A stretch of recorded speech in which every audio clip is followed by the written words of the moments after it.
Hello friends, welcome to my channel Monalisa Sanskrit youth career पर।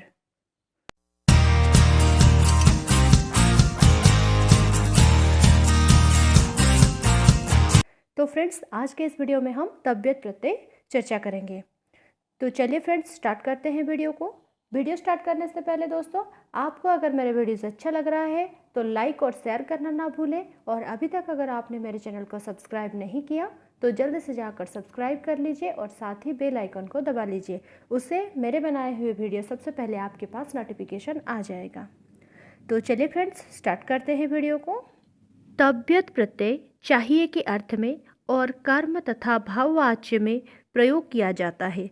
अर्थात ये जो तबियत प्रत्यय है इसको हम चाहिए के अर्थ में ही प्रयोग कर सकते हैं। जैसे पढ़ना चाहिए, लिखना चाहिए, खेलना चाहिए, ऐसे ही अर्थ में इसका प्रयोग किया जाता है। और जब प्रयोग किया जाता है, जैसे संस्कृत में 3 वाच्य होते हैं, कर्तृवाच्य, कर्मवाच्य और भाववाच्य। तो ये जो तबियत प्रत्यय है इसका हमेशा कर्मवाच्य तथा भाववाच्य में ही प्रयोग किया जाएगा। ये तीनों लिंग में प्रयोग होता है, तथा पुंगलिंग, स्त्रीलिंग और नपुंसक लिंग तीनों लिंग में प्रयोग होता है। कर्मवाच्य यानी जहाँ कर्म प्रधान होता है, अर्थात वाक्य में जब कर्म प्रधान होता है तो उसको कहते हैं कर्मवाच्य। अर्थात जब कर्म प्रधान होता है तो कर्म के हिसाब से ही क्रिया बनेगा। तो यानी कर्म जिस लिंग में होगा और जिस वचन में होगा वही लिंग विभक्ति वचन तबियत प्रत्यय में भी होगा। और अगर वो भाववाच्य में होता है तो भाववाच्य में कर्म नहीं होता है तो हम किसके हिसाब से करें ना, उसके लिए कहा भाववाच्य में नपुंसक लिंग प्रथमा विभक्ति एक वचन में ही प्रयोग होगा। अर्थात जहाँ कर्म नहीं देगा वहाँ हमें नपुंसक लिंग प्रथमा विभक्ति एक वचन में ही प्रयोग करेंगे। और अगर कर्म देता है, कर्मवाच्य का आता है, तो कर्म जिस लिंग विभक्ति वचन में होगा, प्रत्यय शब्द धातु के साथ प्रत्यय होने के बाद भी वो उसी लिंग विभक्ति वचन में चलेगा। अर्थात पुंगलिंग में बालक शब्द जैसे, स्त्रीलिंग में लता शब्द जैसे और नपुंसक लिंग में पुष्प शब्द जैसे अथवा फल शब्द जैसे ही चलेगा। अब कहा कि सेठ धातु में ई का आगमन होता है। तो दोस्तों, सेठ धातु क्या है ना, सेठ धातु यानी जब हम किसी भी धातु का लट लकार से लृट लकार में प्रयोग करते हैं, अर्थात लट लकार के बाद लृट लकार में प्रयोग होते वक्त ई प्लस स्यति आता है तो वो होता है सेठ धातु। जैसे पठ, यहाँ पे दिया पठ धातु, तो पठ धातु का लट लकार का रूप क्या है दोस्तों, पठति, पठतः, पठन्ति ऐसे चलता है। और लृट लकार में क्या होता है, पठिष्यति, पठिष्यति, पठिष्यतः, पठिष्यन्ति ऐसा रूप चलता है। तो ये कह रहा है कि जब लट लकार से लृट लकार में कन्वर्ट करते वक्त ई की आगमन हो और स्यति का आगमन होता है, यानी देखिए पठ में यहाँ ई के आगमन हुआ प्लस यहाँ स्यति का आगमन हुआ, अर्थात ये सेठ धातु का अंतर्गत है, पठ धातु। तो वही कहा जो सेठ धातु है उनका जब भी हम तबियत प्रत्यय में प्रयोग करेंगे, उनको तबियत प्रत्यय के साथ जोड़ेंगे तो उसमें ई का आगमन होगा। जैसे पठ प्लस तबियत हुआ, उसमें ई का आगमन हो गया पठितव्यम। वैसे हस प्लस तबियत हसितव्यम, क्योंकि हस धातु में हसति और लृट लकार में, लट लकार में होता है हसति, लृट लकार में होता है हसिष्यति। ई प्लस स्यति आ गया, मतलब ये सेठ धातु आ गया। क्लियर। उसके बाद कहता है कि अगर धातु के अंतिम में छोटी ई या बड़ी ई होता है तो तबियत प्रत्यय में वो ए हो जाता है। अगर ऊ होता है, ऊ यानी छोटा ऊ चाहे बड़ा ऊ हो तो उसके लिए ओ आदेश होता है। और रु और रु होने से अर आदेश होता है। जैसे उदाहरण देखिए, सी प्लस तबियत सई तब्यम दिया।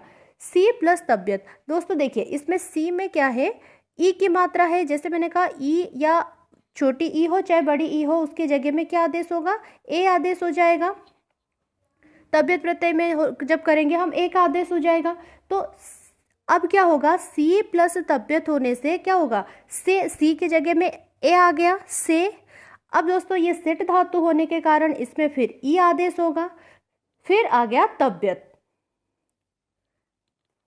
ठीक है, यानी सी प्लस तबियत, अब ई के जगह में आ गया ए तो हो गया से प्लस ई प्लस तबियत। अब दोस्तों देखिए यहाँ ए आ गया, ए प्लस ई आ गया। अब ए प्लस ई के जगह में क्या आदेश होगा, जैसे ए के बाद कोई भी स्वर आता है तो इसके लिए हम अयादि संधि प्रयोग करते हैं। इससे पहले मैंने अयादि संधि के ऊपर एक वीडियो बना चुकी हूँ दोस्तों, आपने अगर अभी तक नहीं देखा तो एक बार जाके देख लीजिए, उससे आपको समझ में आ जाएगा। तो ए प्लस ई, अब ए के लिए आदेश क्या होगा, अय आदेश हो जाएगा, यानी ए के जगह में अय आदेश होगा, ए के जगह में अय आदेश होता है एच ए वाय सूत्र के हिसाब से। तो इसके बाद क्या हो जाएगा ना, सी, अब से था, से प्लस मतलब यहाँ स हलंत रहा, स हलंत प्लस ए और ई के जगह में अय हो गया, तो स प्लस इसके जगह में ई आदेश, एक ई यहाँ है, तो यहाँ ए का हो जाएगा अय, अर्थात स प्लस ई प्लस तव्य यानी सईतव्यम। क्लियर। वैसे भू प्लस तव्यत, भू में क्या है, ऊ है, ऊ की मात्रा प्लस तव्यत। अब ऊ प्लस तव्य जब हुआ तो ऊ का क्या होगा, ऊ के जगह में क्या आदेश होगा, ओ आदेश हो जाएगा। अब भू प्लस, भू में अब भ हलंत है, अब ऊ की जगह में ओ आदेश हो जाएगा, अर्थात भ हलंत प्लस ओ प्लस ई का आगम होगा प्लस तव्य। ओ के बाद ई होने से अब आदेश होता है, अब आदेश होने, जब अब आदेश हो जाएगा तो क्या हो जाएगा, भव प्लस ई प्लस तव्य, क्या होगा, भवितव्य, अर्थात भवितव्यम। क्लियर। वैसे क्रू प्लस तव्यत, क्रू में रे की मात्रा है तो इसके जगह में अर आदेश होगा, क्रू प्लस तव्यत कर्तव्यम। आया समझ में दोस्तों। उसके बाद है धातु के अंत में अगर च या ज होता है तो उसकी जगह में क आदेश होगा, और अगर म होता है तो उसके लिए न हलंत आदेश होगा। अर्थात जिस धातु का अंतिम वर्ण च या ज हो तो उसकी जगह में क आदेश होता है, म होने से न आदेश होता है। जैसे उदाहरण देखिए, पच प्लस तव्यत, यहाँ च है तो च के लिए यहाँ क आदेश हुआ, पक्तव्यम। वैसे गम प्लस तव्यत म है, म के लिए न आदेश हुआ, गंतव्यम। क्लियर। अब उसके बाद एक और नियम कहता है, जहां उपधा होता है, उपधा में अगर ई उ रु होता है तो उसकी जगह में ए ओ और आदेश होता है। तो उपधा यानी क्या है दोस्तों, उपधा यानी second last word, second last word. जैसे उदाहरण देखिए, यहाँ लिख प्लस तव्यत मैंने लिया है एक उदाहरण, लिख प्लस तव्यत। अब जैसे कहा सेकेंड लास्ट वर्ड, इसका सेकेंड लास्ट वर्ड क्या है, ई है, इसमें ई मात्रा है कि नहीं, ल हलंत प्लस, इसको विच्छेद कीजिए, लिख का विच्छेद करने से ल हलंत प्लस ई प्लस ख हलंत आएगा, तो यानी सेकेंड लास्ट वर्ड है, ई की मात्रा है इसमें। अगर सेकेंड लास्ट वर्ड ई ओ रू होता है तो उसकी जगह में ए ओ और आदेश होगा। जैसे यहाँ ई है तो उसके लिए ए आदेश हुआ, लिख प्लस तव्यत लेखितव्यम। क्लियर। अब दोस्तों देखिए प्रयोग कैसे करें। तव्यत प्रत्यय का प्रयोग ऐसा ही होता है जैसे तेन पुस्तकम पठितव्यम। जैसे दोस्तों मैंने अभी कहा कि तव्यत प्रत्यय का प्रयोग तीनों लिंग में होता है, पुंगलिंग, स्त्रीलिंग, नपुंसकलिंग। अब इसका नपुंसकलिंग का कर्मवाच्य और कर्मवाच्य भाववाच्य दोनों के लिए कहा था। अब ये जो उदाहरण है दोस्तों कर्मवाच्य का है, देखिए कर्मवाच्य नपुंसकलिंग में है, जैसे तेन पुस्तकम पठितम, कर्म के हिसाब से ही हमारा प्रत्यय होगा, तो पुस्तकम, पुस्तकम नपुंसकलिंग में है अर्थात पठितव्यम हुआ नपुंसकलिंग में। तेन यहाँ एक वचन में है तो यहाँ एक वचन में हुआ पठितव्यम। उनको पुस्तक पढ़ना चाहिए तो तेन पुस्तकम पठितव्यम। उनको दो पुस्तक पढ़ना चाहिए तो उसके लिए क्या होगा, तेन पुस्तके, क्योंकि द्विवचन में आ गया, द्विवचन होने से पुस्तके। जैसे यहाँ कर्म प्रधान है, कर्म में द्विवचन है तो यहाँ हमें क्रिया में भी द्विवचन करना होगा। तो पुष्प शब्द जैसे करेंगे पुष्पम पुष्पे, वैसे पठितव्ये। और वही अगर बहुवचन में होता पुस्तकानि होने से पठितव्या, यानी कर्मवाच्य में कर्म के हिसाब से ही क्रिया होगा। अगर वो जिस लिंग विभक्ति वचन में होगा उसी लिंग विभक्ति वचन में हमें यहाँ क्रिया को करना होगा। क्लियर। वैसे एक स्त्रीलिंग वाला देखिए, ये स्त्रीलिंग का है, जैसे तेन गीता पठितव्या, उसको गीता पढ़ना चाहिए। अब गीता स्त्रीलिंग में है इसलिए पठितव्या। गीते, दो गीता पढ़ना चाहिए तो गीते, द्विवचन में होने से पठितव्ये। वैसे गीताः होगा तो पठितव्याः।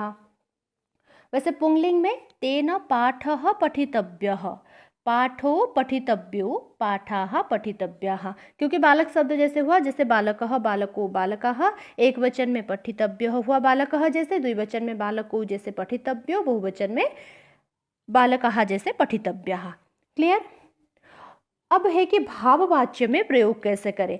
भाववाच्य में जैसे मैंने कहा था आप लोगों को कर्म के हिसाब से होता है कर्मवाच्य से, लेकिन भाववाच्य में तो कर्म होता नहीं है, तो उसमें क्या करें ना, उसमें होगा नपुंसकलिंग प्रथमा विभक्ति एक वचन। तो तेना है उसको पढ़ना चाहिए। अब उसको क्या पढ़ना चाहिए वो नहीं बोला, सिर्फ उसको पढ़ना चाहिए। तो तेना पठितव्यम, तेना हसितव्यम, तेना लिखितव्यम। अब तेना लिखितव्यानि नहीं हो सकता है, क्योंकि हमेशा याद रखना भाववाच्य में अगर देता है वो हमेशा नपुंसकलिंग होगा और प्रथमा विभक्ति प्लस एक वचन। क्लियर? तो फ्रेंड्स ये था हमारे आज के वीडियो। आई होप कि आप सभी को अच्छे से समझ में आ गया होगा। वीडियो अगर अच्छा लगा हो लाइक करना ना भूलें, और कैसा लगा कमेंट बॉक्स में लिख के ज़रूर बताएं। अगला प्रत्यय हम नेक्स्ट वीडियो में चर्चा करेंगे। जय तु संस्कृतम, जय तु भारतम। धन्यवाद।